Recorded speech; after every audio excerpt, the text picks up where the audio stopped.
कुंभकर्ण एड़ाई कर जब ही उघारे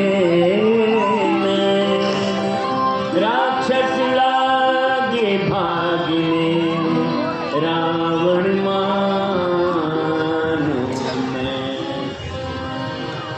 रावण मानो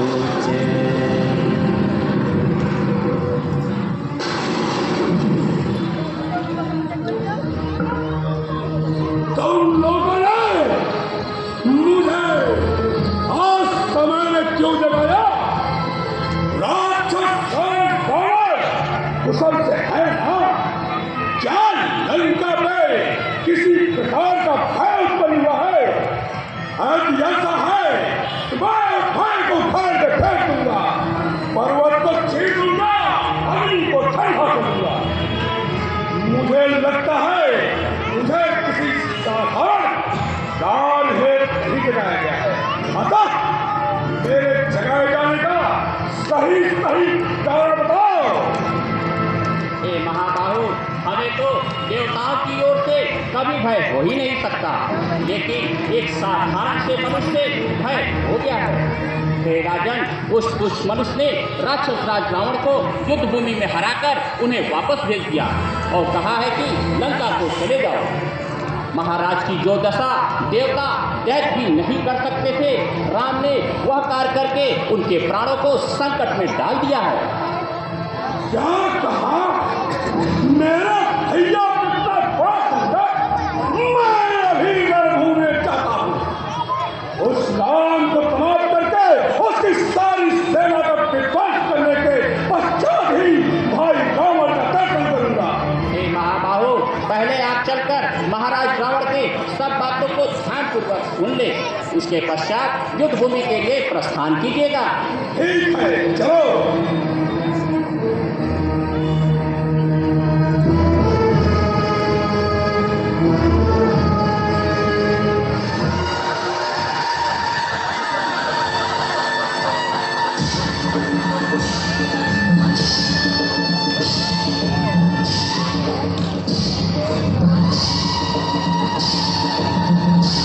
हे महाराज, आपके वीर भाई कुंभकर्ण जी घोर निद्रा से जाग उठे हैं। कहिए, उनके लिए क्या आज्ञा है?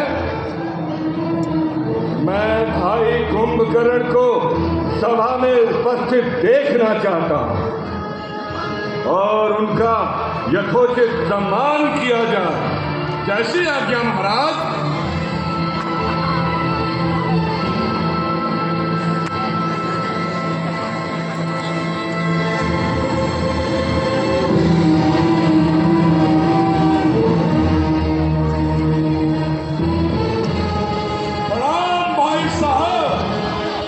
प्रसन्न रहो भ्राता। कहिए भ्राता थे, ऐसा कौन सा कार्यान पड़ा? मुझे किस लिए दिखाया गया?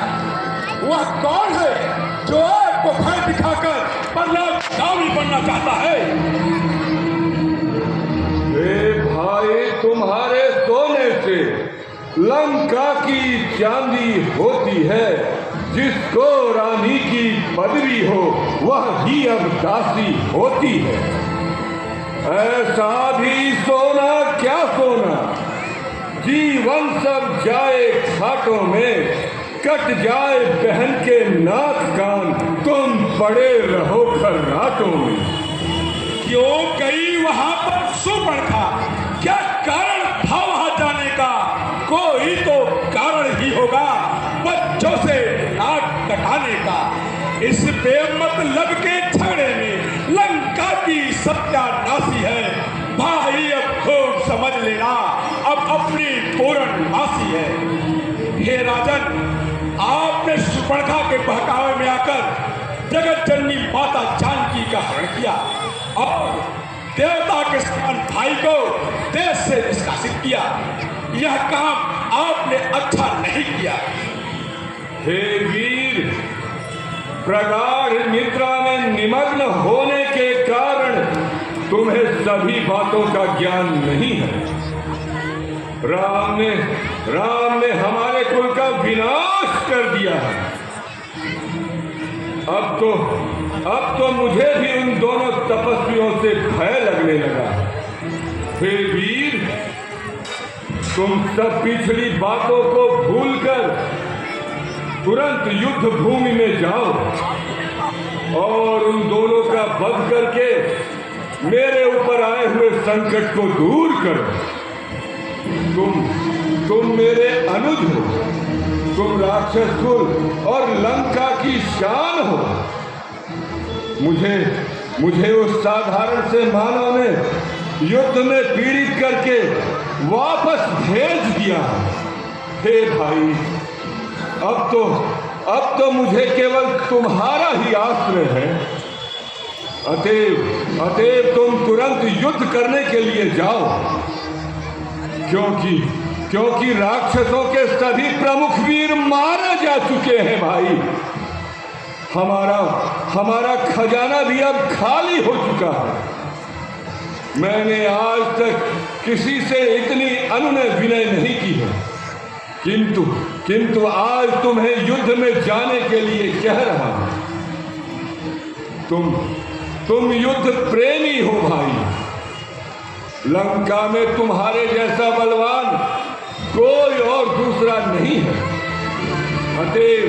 अतएव तुम युद्ध के लिए तुरंत प्रस्थान करो। हे भैया, आपने जो किया वह अच्छा नहीं किया। इसमें आपकी तथा लंका वासियों की तनिक भी भलाई नहीं है।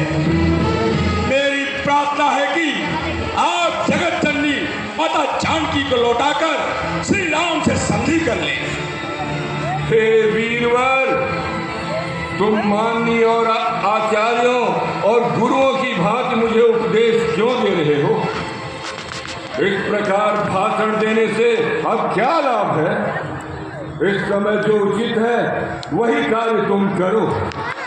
मैंने भ्रम से, चित्त के मोह से अथवा अपने बल व पराक्रम से जो भी उचित कार्य किया है उसमें तुम मेरी सहायता करो। जो बीत गई वह बात गई। यदि मुझ पर तुम्हारा जरा भी स्नेह है और तुम अपने अंदर यथेष्ट पराक्रम समझते हो तो जाओ और उन वनवासियों का वध करके मेरे ऊपर आए हुए संकट को दूर करो। पृथ्वी ना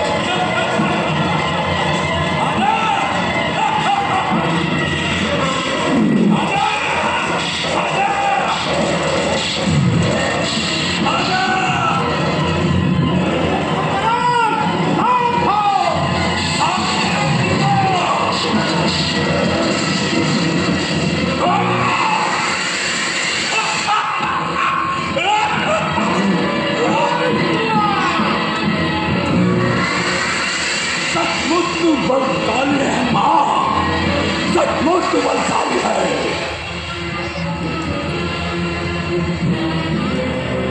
नवने आ जाओ किल्पी सोरे, आ जाओ।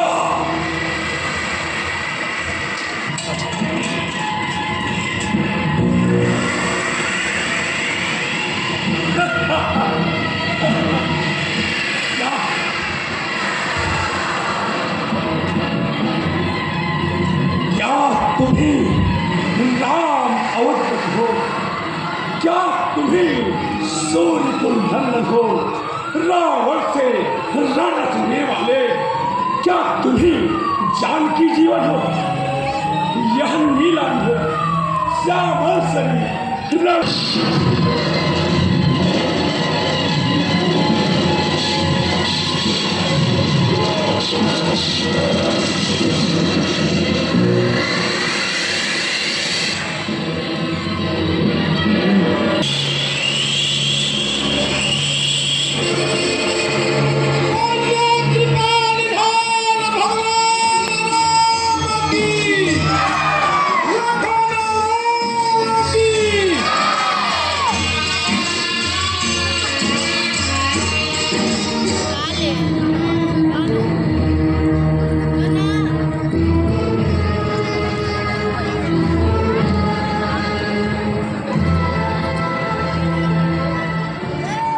जय शंकर की महाराज, जय शंकर की।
कैसे हो सकता है?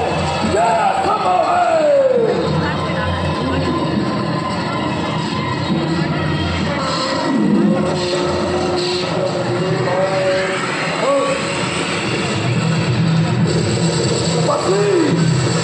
अच्छा तो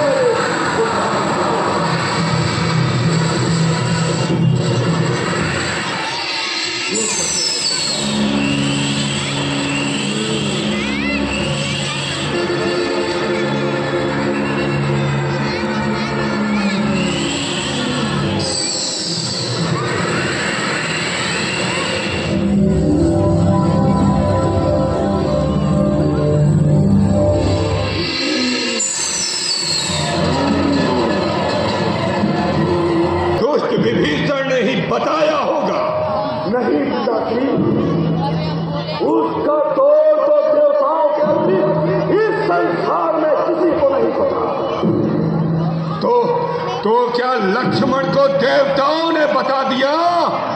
नहीं पिताश्री, नहीं, उसको बताने की कोई आवश्यकता नहीं। लक्ष्मण देवताओं का भी देवता है। लक्ष्मण हमारा नहीं पिताश्री, कोई अवतार है। इंद्रजीत, यह भाषा तुम बोल रहे हो या लक्ष्मण ने तुम पर कोई सम्मोहन अस्त्र चलाकर तुम्हारी मति को भ्रम में डाल दिया है? तुम लक्ष्मण के बाणों से पीड़ित होकर युद्ध से भाग आए हो।